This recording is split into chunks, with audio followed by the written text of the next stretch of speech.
I would love to. Like, the problem is that if you don't make the Spirit Breaker poor, then he's not going to be able to stay on top of the Lina for very long. On the other hand, like, do you want to risk your core on an errand like that? I don't know. I was thinking Hoodwink, actually.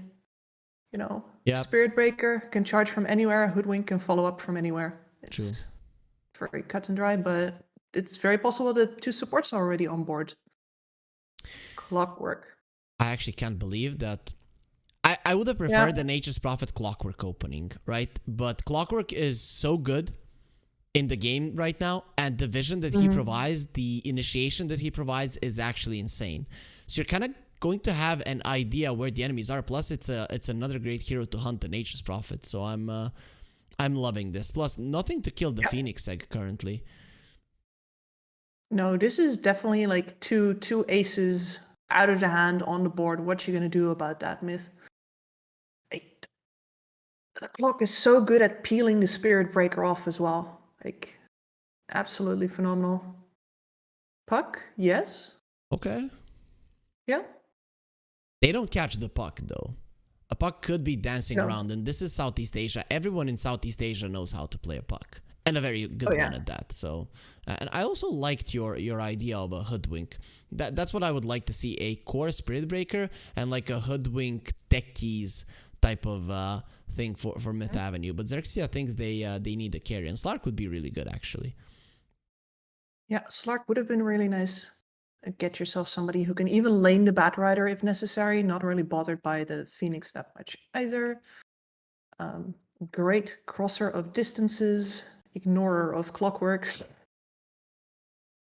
We're getting some nice names here, like Bilbo, literally. Barrel yeah, Rider. I was thinking Daenerys, you know, Mother of Dragons. But, Miracle, Galv, picker of life stealers will not actually be doing that. He's the one that first started playing the Radiance Lifestealer. I remember it quite clearly, man. It was so long ago. Yes, like that bastard made, because people started banning his Radiance Naga Siren, and it was like, okay, I will just play Naga Siren on something else. And he started going Manta Radiance on Alchemist, he started Manta Radiance on the Lifestealer, and then everybody started copying him, and, you know, pubs were never the same again. So it's gonna be a mid lane Tiny versus the Puck. They banned out these fat heroes that the Puck doesn't like playing against, but the Tiny is definitely one of them. This is a good Tiny game. Good way to stop the Spirit Breaker charge as well. I like it. Also some AoE stun to protect the egg.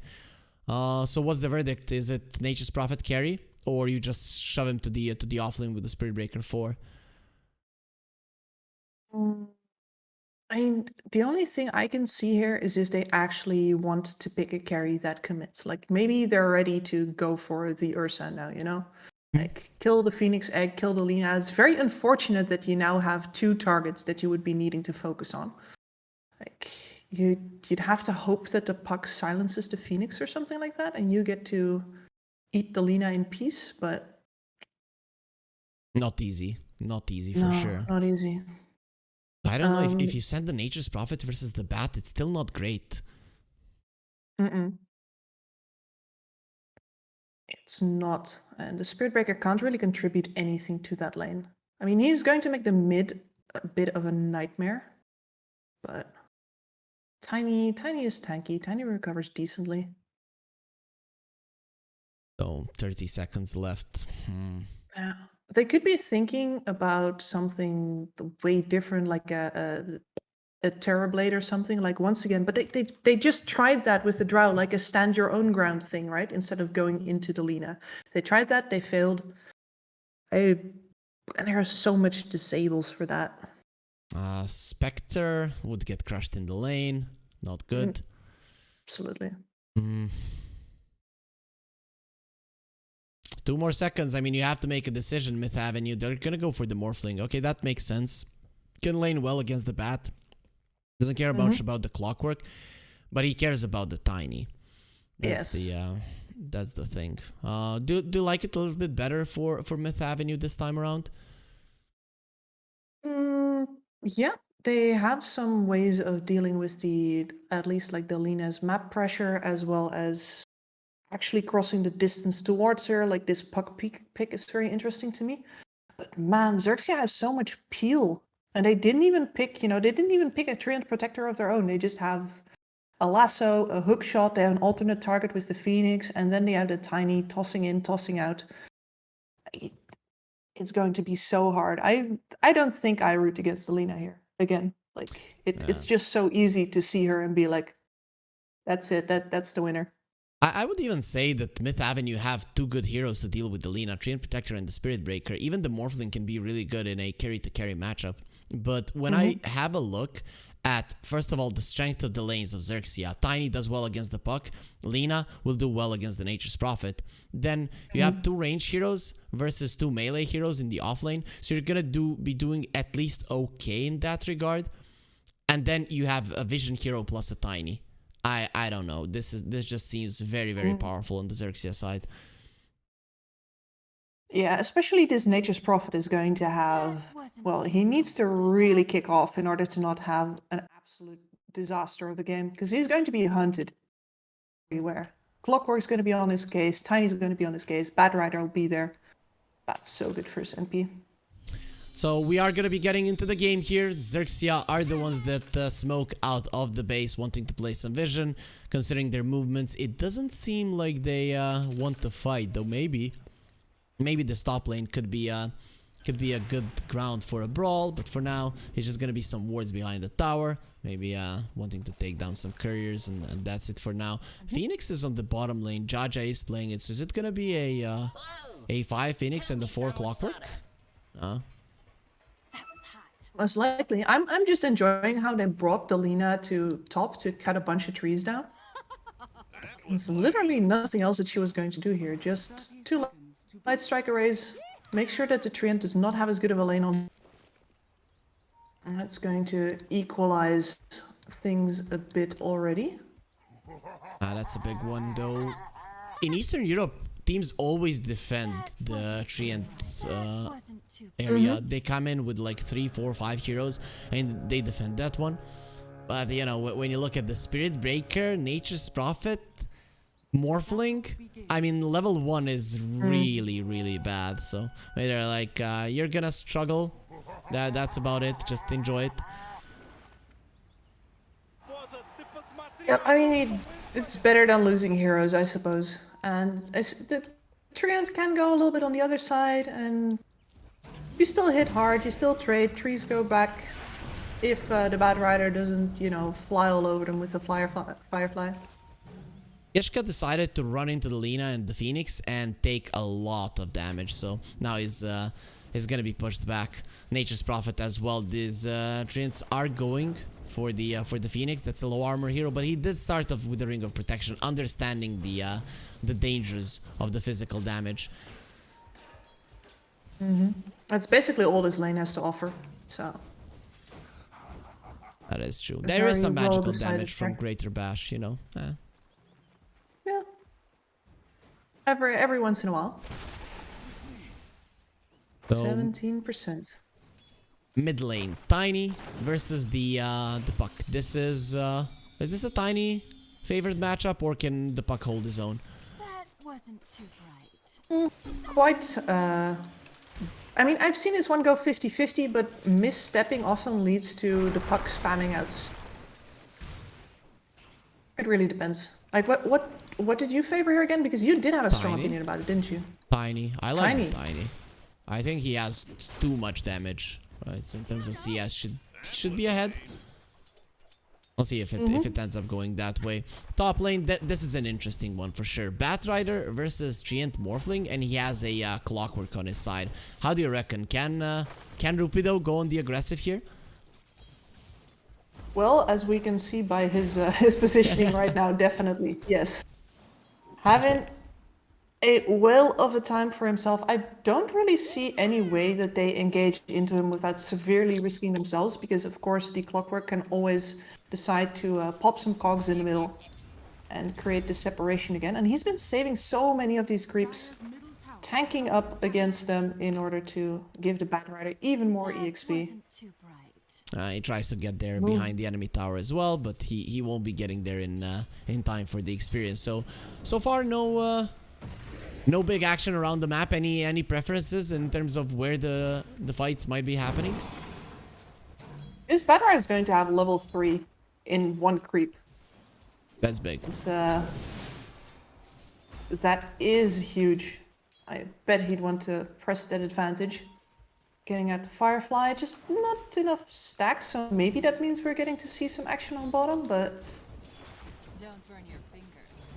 I'm just not sure if Kishka is going to feel good charging into this Lina at any point soon. Well, he will try. He's definitely gonna try there, but immediately gets out. It's just charge, do some damage, get out. Lina does have the Blades of Attack. I was surprised when the Lina was being played in the mid lane that not a lot of mid laners were starting off with the Blades of Attack, really. Because it's just insane how much damage it gives. It does. There's also quite a big investment. It is. Especially if you don't have a support next to you to, you know, ferry you a little bit of extra regen if your gamble doesn't pay off. Kishka though is being quite annoying. He has 2 more mangoes as well. Usually we see Spirit Breakers TP to the base, but he has eaten that mango and is going for Karma. Gonna be going through both of them.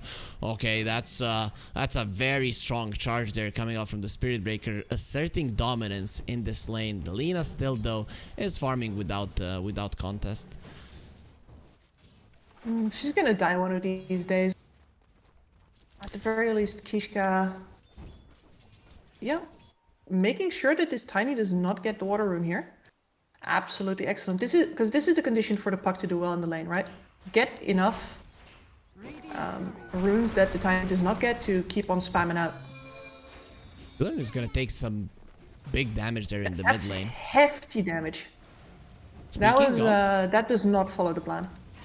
Bottom lane though, Clockwork does TP and they want Zeal dead. It seems like Kishka has been able to get himself out and Zeal should be fine as well. Pushed into the tower. Yep, the cogs don't connect. Did you just say how? I said no. Oh, okay. Because it looked to me like he was gonna connect though, so I was thinking how. Yeah. Either way wouldn't have resulted in a kill. Bombi? What is he doing? He's like, yeah, I like to be slapped or whatever, because that was really weird. But now he wants to go for Zeal. He's still threatening him, I guess. Like, threatening to come from the back. Not caring that he's watched, but he is quite far away now for this engagement. Yeah, though, Myth Avenue having gone too far. Both of them inside of the cogs with a double stun. Let's kill the MP first. Leave the cow for last. Now the Spirit Breaker does have a charge in 3 seconds. He's not gonna live even one. So it is gonna be a first blood and a follow-up kill for XERXIA. Those threats from Bombi, no one took him seriously. They thought it was a bluff. And they knew he was right there, and I guess that meant they let their guard down. It's like, okay, we know where he is. We can keep an eye on him. Well, not if you go that deep. We know you're there. Okay, like I don't care. I'm still just gonna run at you and kill you. Yes, exactly.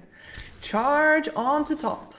Oh, okay, Rupido now has been left alone because of those rotations. He has been farming okay so far, but if one bash comes through, and it is not, because Kishka, he is cursing that 17% right now. Miracle, no points in waveform, so he didn't really have any ways of getting on top of Rupido. The Batrider is fine. Yeah. Well, you know, he's gonna get charged again, but no, Kishka actually cuts it off. He's a little too scared, and he should be, because this Batrider is sporting several more mangoes. He can just turn on the heat again. He most definitely can. He does have that flame break to break the charge himself if he deems it necessary as well. Rupido, he might not be doing well in terms of net worth, but in terms of levels, he's doing great. Flame break not gonna come out in time. He was just waiting too long on those mangoes, and then you need to press a couple of buttons. Bombi again is being slapped. This guy, it's like he's playing a pub. Like, look, they're gonna think I'm disconnected, and maybe they go for me. That's what it feels like, at least. Yeah, a little bit, and he's also been haunting this Spirit Breaker across the map. He's like, this man charges top. Okay, I walk after him. Fine. Not as fast as the Spirit Breaker. Zeal though has been left alone. That's gonna be a beautiful connection with the Sprout, but it doesn't matter because Jaja still does a lot of damage. In the end, gets the kill. Exhilarant rotates with a haste. He should be able to finish off the Phoenix. Actually, what a nice dodge there. He's gonna have to use the coil for that one. Jaja is more than happy that he forced it out. He dodged the orb. which gave him the opportunity to go for a TP. Nicely played. Yep, and that means that this Puck has spent his level 6 hasted rotation on a Phoenix who was basically left for dead anyway. That feels really good. Yep, for the Phoenix, not really for the Puck though, but No.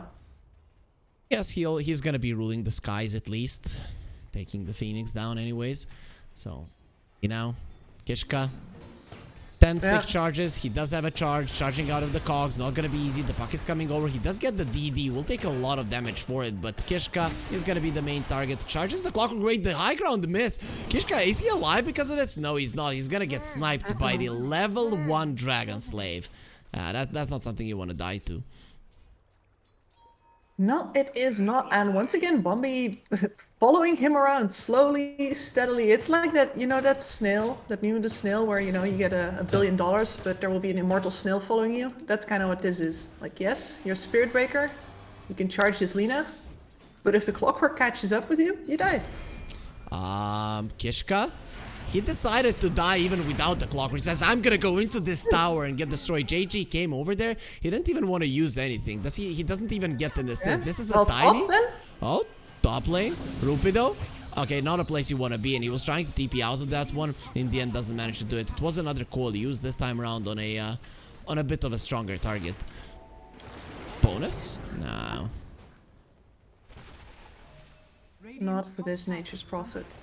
But this is a very good decision for Myth. They're going to take this least defended tower in the lane of one of the tempo makers. Like the bat's supposed to be doing things on the map at this point, right? But instead, they've taken away a TP point next to this triangle where Xylern has just discovered some juicy stacks. And Miracle now has a lot of space left to be farming in his own jungle. Unbothered by anyone who might be coming off from that top tower. Bat wants a Boots of Travel and the BKB. This seems a bit greedy, doesn't it? Usually on an offlaner, I see like a drums. Exactly. It's why I don't like Bat on offlane that much these days, because you have to basically treat him farm-wise as a mid laner if you want to get the same experience out of it. Yeah, he's already not having a good time in terms of farm. So this greed, I don't know when he's gonna be available to fight. But either way, Myth Avenue, they're ramping up the aggression. Kishka is only level 4, minute 10 though. Is he the one that's gonna get the book? Yeah, he'll be educating himself. He charges away. There's a Clockwork near him. Oh. Yeah, but he was inside of the cogs. The battery is all going through, and he managed to charge away. So nice. Oh wait, that worked? Yeah. Yeah, because I wasn't watching him. Like, I guess he mustn't have been in a lot of trouble then. He was in a lot of trouble, right? I was just remembering your words. The Clockwork is following him, and you're gonna die. But no, he does get out of it there. It seems like the Clockwork just wasn't close enough when they were inside of the cogs. Jaja gonna be eating another coil there. Did he connect the Fire Spirit? No, he did not. It's gonna be Zeal that gets the kill. Really an overwhelming amount of damage. The Phoenix stood no chance. And Rapido, I should say, is just hovering around anxiously because those are his ancients. He wants to take them. And sure, nobody on Myth is really in a position to take him away from him. But if they contest him while he takes them, he's gonna die. And that is big. I mean, that tower being taken down, that's a nice access point to the triangle. Once the Lina goes there, they can hunt her. Yeah, exactly. There's a lot of benefits to taking that tower down that get ignored sometimes.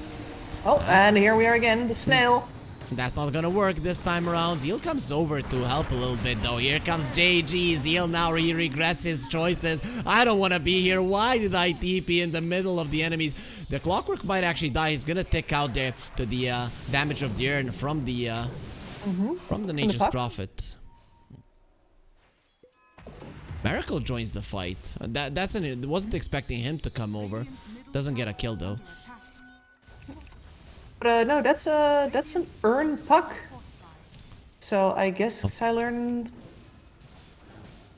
really wanting to enable once again his greedy side lanes, but I thought it was the Nature's Prophet because he got the kill, but it was actually the Treants that finished him off. Interesting one is, I mean, You're only playing against the Tiny. Why go for a Spirit Vessel here? Yeah, I mean, I would have to ask you the same, but unfortunately, I'm the analyst here, Yes. so I'm going to have to come up with something. Okay, so we have absolutely no idea what the hell he's doing. Also, Kishka, he doesn't put much emphasis in his ulti. He gets the bulldoze over it. I guess he saw the Batrider coming towards him, and he got afraid and just popped the bulldoze, and now he's gonna die either way. Yeah. So it's not gonna change anything. Actually, will he die? He's just so strong going through. Oh no, okay, got excited there a little bit too much, you know. Still gonna be taken down. Yeah. Okay. Here's my theory for the Spirit Vessel. Like, Puck can die this game. Tacking up is nice, but especially like, there's gonna be healing coming out from the Phoenix, right? And if you want to be jumping on some cores and bursting them down, and you don't want to deal with the Phoenix, then you're going to be using the regen reduction from the Spirit Vessel, right? Yes, that is a great answer. I'm glad that I have such an analyst with me, because that is, you know, it's a stretch still. I would have just let it go, Kips, but you wanted to go with it, so no problem, Yes. Sure. I am doing my job. I think that it's most likely really what he is thinking. I don't think there's other reasons for it. Though, the bottom tower was taken as well by Zeal. Top tower not falling just yet. And speaking of Zeal, well, he is gonna be taken down. He's threatening there. Okay, TP out. That's really not gonna happen. I don't know what he was thinking there, but either way, Rupido is gonna get charged upon. Where's the Nether Strike? He doesn't have it, because why would you get a level 6 spell, an ultimate spell for the Spirit Breaker? You don't need a Tiny with the Avatos combo. He does have the Arcane Rune. He's gonna have his combo yet again. The toss there, not gonna be breaking the coil. Maybe they can kill him before he has another one. No, he's morphing into agility. No! Oh, he wasn't expecting that clockwork, and now XERXIA is in so much trouble. I don't think you're getting out of this one. A Tiny is chasing you, and here comes a flying clockwork, and he doesn't even have his jetpack yet. And still, you're gonna be hearing those Iron Man noises. JG is thinking about going for more. This Arcane Rune is so scary, and in the end, they lose 3 Myth Avenue. They were winning up until now. Yeah, they were, but like, I'm just gonna come out and say it. That Puck Urn was completely useless there. Like, if you have a Witchblade there, maybe you actually stand a chance of killing a couple of heroes, but now you're just bringing your Morphling in for damage because you don't have anybody or anything else. Not good. You know, Urn plus level 6 Spirit Breaker, minute 15 without his ulti. So he's effectively level 5. Let's put it that way. Yes. Minute 15. Finally, he's gonna get his ulti, so that's gonna change something. You really had 2 heroes who don't do enough in that fight. And thus XERXIA come out as the victors. They've taken the top tower as well, opening up the map a little bit for themselves. So Myth Avenue, just like in the last game, now they're on the back foot again. Yep. Xylern has in fact finished up that vessel, but he doesn't even have any charges for it. Some people on the enemy side that need next to Spirit die. Breaker, yeah, that next Spirit Breaker rotation better work out. Because the lack of damage gets more and more worrisome as time goes on. He's running in front of the Morphling to take his creeps. Okay, he's gonna stop. Miracle there. He said, what the hell are you doing? This can happen in pubs. It really should not happen in official games, though. Myth Avenue, they're coming into the jungle. Batrider has been given so much space to try to farm, and now let's see, maybe they'll catch him, maybe they'll kill him, and with the Sunray, the damage, will it be sufficient? They actually break the coil, very nicely done. The egg is gonna get popped, and that's another kill. No, it's actually another round of damage. You killed the bat, well played. You're gonna be losing so much for it. The clock comes over, will cancel the TP, and the Treant will follow suit again. Same result, 3 heroes dead. At least this time around, they get a kill themselves. Spirit Vessel charges, man. That's what it's all about. He got it. Okay. Oh, next kill is gonna be easy, Kips. So he does have them. Should change something. You know, the joke on the side. I mean, still should change something. I sure hope so, because he invested a lot of his own growth into getting this item, and again, it's a stretch, but it's decent damage as long as you can, you know, stay alive to reap the benefits. Huh? Let's see if Xern can stay alive. We talked about it. That there's not too much to catch the puck, but the tiny was picked after that one, so that could be an issue. And Karma just walks into the pit.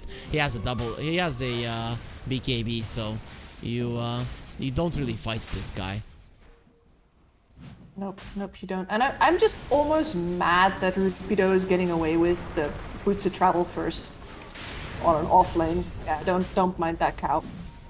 XERXIA, he thought he was invis, he thought he was not seen, but they see him clearly with 2 sentries there. He was literally walking in vision all the time, and the only reason he didn't die earlier is because the Spirit Breaker offered himself first. 16-6, Rose drops. This should increase the lead a little bit for the side of XERXIA. They're in such a good position here, Kips. Absolutely phenomenal. And yeah, you have the Morphling versus the Lina, which is going to be great towards the late game. But earlier on, like, this Lina is a hero that's commonly picked into the Morphling because of her burst damage potential. Just going to Laguna Blade you, sir. No Lincoln Spheres for the Morphling. He's gonna have a Manta, so that's something that you can dodge the Laguna with, I guess. And we'll see how he uses that one. We'll be needing to remove the Fire Spirits for sure. Oh. Tower does get taken down. XERXIA denies that one. Now they've lost all of their tier 1s, so that is nice for Myth Avenue, but their mid lane tower has fallen as well, so not a big advantage. Is there anything going good for Myth Avenue in this game, do you think? I mean, I suppose the Morphling has been decently unmolested in the last little bit, and Zeal as well. Like, he is decently close to that Gleipnir. That is going to provide a lot of decent lockdown before... Well, actually, I'm saying before the BKBs are out, but no, the Battle Rider is pretty much there as well. Okay, I'm gonna start getting superstitious about that caster curse now. That's also gonna be a kill. That is how you use a Spirit Vessel, my friend. Bombi is gonna be using him. It's a support item, Puck. It's a support item. It's not that good on you. JG now is gonna be caught. They know, or he's gonna be caught by the ulti of the Nature's Prophet, so now they know where the ward is, and Jaja will be more than happy to get the extra gold and the experience, and now they've even found the Treant Protector. He's hiding in the trees. He just wants to live. He wants just... actually did a good job there. Will be running into the avalanche in the end, and now tossed into the air. The trees around him, they will try to protect their brother, but in the end it's gonna be JG that gets the kill. And the Lina just hasn't even been touched. Nobody has breathed on her in the past couple of minutes. Now you're trying to screw over the Lina, and there it is. She's gonna be touched, but doesn't care. Just a splash to the face. Actually, she does. She has to BKB TP out of this, but there's also another strike. You can't do it. He has to stand his ground and fight. And now I definitely believe in it. Gonna be becoming superstitious here, and gonna be asking my my fellow co-worker to stop with it, jinxing the teams, because that is just not fair. And Jaja is gonna be next. He has nowhere to run. Now he's gonna be getting away, but Kishka following him through all the way. Bombi goes in. This Clockwork is very strong. Jaja doesn't have the egg, but look at the Clockwork. He's destroying Zeal. Finally we'll get some help from Rupi though, and looking at Myth Avenue, they just don't have the damage. Don't go for that Clockwork, Kishka. You know how it went all the times. He's very tanky. He has 1300 HP. He looks like he's half dead, but that's not the case. XERXIA gets into the cogs. Who's stuck with who here? We're gonna be finding out soon. XERXIA, you need to run around those spells because Bombi is so strong. XERXIA, run. He has the Spirit Vessel on himself, healing up with the Living Armor. Not gonna be happening. And JG is back from the dead, coming over to finish off the Treant and then just use him as a weapon a second later. 23-10. The Clockwork is way too strong. Yeah, that Puck just lost a mano a mano versus the enemy support. That's a sad, sad sign. And yeah, like, I should have known better than to look away just as I was saying that, I gotta say. My apologies to you, my apologies to Karma. Clearly I am the one who killed him. Yep, you are. I don't think it's going to, like, stop him much though. Yeah, he's probably just gonna continue doing the same thing. Not going for a Lincoln Sphere though. So, oh, there it is. I was about to say we were both wrong, but no, we are never wrong. He buys a Perseverance and is gonna be completely fine there. Once he gets the Lincolns, it's gonna be almost impossible for Myth Avenue Gaming to get on top of him. Especially this Spirit Breaker isn't gonna be a nuisance any longer. Exactly. Like I understand the desire to go for the AC there instead because you feel like you're in a position where you could just start sieging base, right? But the SB is too much of an issue. You're going to have to wait one round for that one. Yeah, it would be kind of greedy, wouldn't it? You know, I think I Mm-hmm. can win this game, and then things start going south, and suddenly this item just doesn't do enough. But the lead isn't that big, so Myth Avenue are keeping themselves in the game. The Nature's Prophet is farming well. He's gonna have a BKB, so Zeal is turning into a carry. Yep, so the sacrifice of the puck might not be entirely in vain, as Xylern is just sitting behind this tower. Maybe he's going to get to set up on something, but I don't think so. This when they're all here is just way too hard. Oh, they know where Zeal is. TP out. Not gonna be happening. Oh man, that's just so unfortunate. You think that this is a safe place, but nowhere is safe. He's just gone. No. I like that he just killed a courier there out of spite. You got me. That's weird. That's weird that just allow yourself to die like that one. Nowhere is safe when you're up against the Clockwork. He might be using his courier, he might be using his rockets, it doesn't matter. And he might be smoking to find a pick off to help Zelina siege the mid tower. Puck is being hunted. Tiny's in a smoke. He wants some dead fairy dragons, and Xylern, he doesn't want to be a dead fairy dragon. He has 1500 HP, probably not enough to survive this big Tiny just jumping on top of you. But then again, you're choosing, are we defending this tier 2 or are we just allowing it to fall? Actually, Lina without the fiery stoles isn't really a problem for the tower. There's the puck, caught, tossed back. He goes for the phase shift, but you cannot stay in the Nether Realm forever. And it is gonna be another one for XERXIA. Rupido claims it. Radiant's bottom tower is under attack. At least Myth Avenue have chosen that this puck is now the guy who just goes under the bus all the time in favor of the farm of the other two cores. It means BKB is coming for Miracle. If he, doesn't die there, good. And Zeal is also scraping together. He's got the BKB. So they're going to have double BKB. And the puck is going to be there to throw a coil and die. Like, that's going to be the fight. Okay, this Clockwork, he is definitely a good farmer, you know. He knows how to handle these cows. He knows how to keep them in place, and he knows when the time for the slaughtering is. Though 10 cows have been taken down. He's 0 and 10 on the Spirit Breaker. Really not working out. So what now, Kips? I like the idea so much too. What now? Well, two BKBs, one coil, murder. I mean, hopefully the Lina, frankly. The problem is that you are at risk of Lina having another Aegis by the time you fight. How do you start the fight on the Lina, though? Blink coil? Do you have a blink on the... You have a blink on the Treant, so I guess that's a way. Okay, so you jump in, coil her, pops the BKB, then you jump in with the Treant Protector. Could be okay. With the double BKBs, you actually can't kill her. I like it. That's... those are some big item timings for Myth Avenue, but they're losing their last outer tower. They have a glyph. And the smoke. Glyph usage. Now.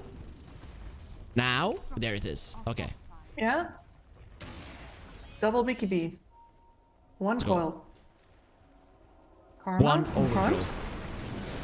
Miracle, you're not the one that needs to be initiated on. Karma pops the BKB. There's going to be an overgrowth nice charge through all of them. But yeah, he's going for a Miracle. He's going into agility. He wants to be agile to get out of that one. But what you needed was the HP because you were not getting out of it. Toss out. He wants to break the coil for his Lina and Karma. He's going to die probably because of it. And now, Myth Avenue, even though they lost their Morphling, they are still standing on the ground and fighting. But Bombi, the real carry, is here. They've caught the puck as well. Going to be going down. They are not done. You killed our carry. You killed our Phoenix. We want revenge. We want blood. They're only gonna get a little bit of lumber, but it is winter, so definitely gonna be used quite nicely. JG gets a double kill and is on a dominating streak. But Kips, I mean, hands down, they did kill the Lina, so at least they managed to do that.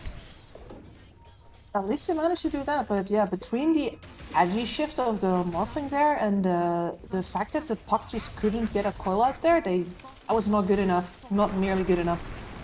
Oh, they're going for the tiny though. The damage output from Morphling can be quite high, especially with the stolen spells there. And the BKB popped by the tiny 9-second one at that. It's not gonna be happy with it. He does get the last outer tower, but loses his life in the process. Overstays his welcome. I mean, I imagine that next time they fight, the Lina is going to have a Satanic, and what do you do at that point? Puck is so far behind your Nature's Prophet. I mean, yeah, he's going into crit now. I imagine it's going to be Shadow Blade afterwards as well. Just more sneaking around the map, more split pushing. And just hope that you can get your Morphling big enough eventually. And like, I'm sure that if you get this game to go long enough, you know, you get into the Scotty, you get into the absolutely impossibly tanky, no lifesteal for you territories, maybe. But your other cores have sacrificed so much already to get you to this point in the game. Yeah, and it's not looking good for Miracle at all. I have to say, he's been dropping the ball a couple of times there in the fights. Needs to do better for sure. Morphling is such a touchy hero, you know. You make one mistake and you can easily die. Both teams are gonna go for a smoke. Is this the engagement we were looking for? Just before Roche at that as well. I mean, they have shown that they can kill the Lina, and that window is not necessarily over. True. Not the easiest hero to kill though, still. And what if the tiny doesn't break the coil with her? You know, that could be a problem as well. Yeah. The lock is going for a hex. I was thinking Basher, considering he has an Aghanim Scepter, but no. Let's see now. Lock with full gear, man. Bombi has the game of a lifetime, doesn't he? Yeah, I mean, look at him and the puck. People are wondering, is this a support puck probably in the chat? And yeah, Auxiliary, he probably feels that way as well. Maybe he built support items. Yep. Let's see now though, Lina. Lincoln's gonna be broken. Now there's gonna be a charge, a very fast one through all of them. But he decides not to go in. Okay, Miracle, he decides to go in. What was he waveforming on? Okay, that's the biggest ball drop that he has had in this game so far. That is really huge, a huge mistake. And now the chase is on. Bombi comes over. Nature's Prophet, nowhere to run. He has the BKB, never gets a chance to use it. The puck, where is he gonna go? He is gonna try to get himself out of that one, but it's never going to happen. And that is a Roche as well that Myth Avenue Gaming can do nothing about. That is the biggest misunderstanding I've seen in a while. Like, clearly they thought, all right, we've got a line through, we know where the Lina is, now the puck is going to come in and coil, and I'm going to follow up immediately. But he was brain lagged or something, because the orb had already timed out when he actually waved in, and he still went there. He was just so set on doing it.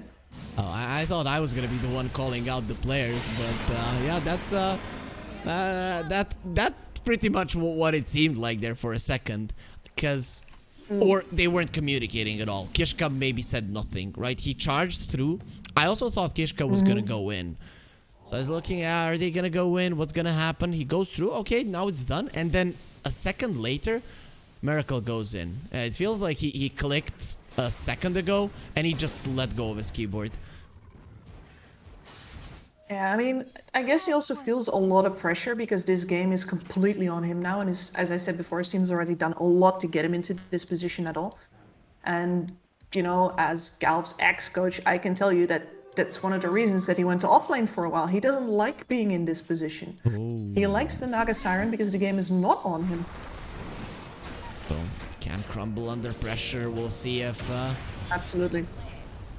He can do something about that one. Xilern though, gonna have a nice grand escape here on the puck. They know where he is, they know where he's going. They're chasing the puck, not something that usually works out, and not gonna be working out this time either. The hook shot, if it had connected, that was a dead puck, but he got the phase shift just in time.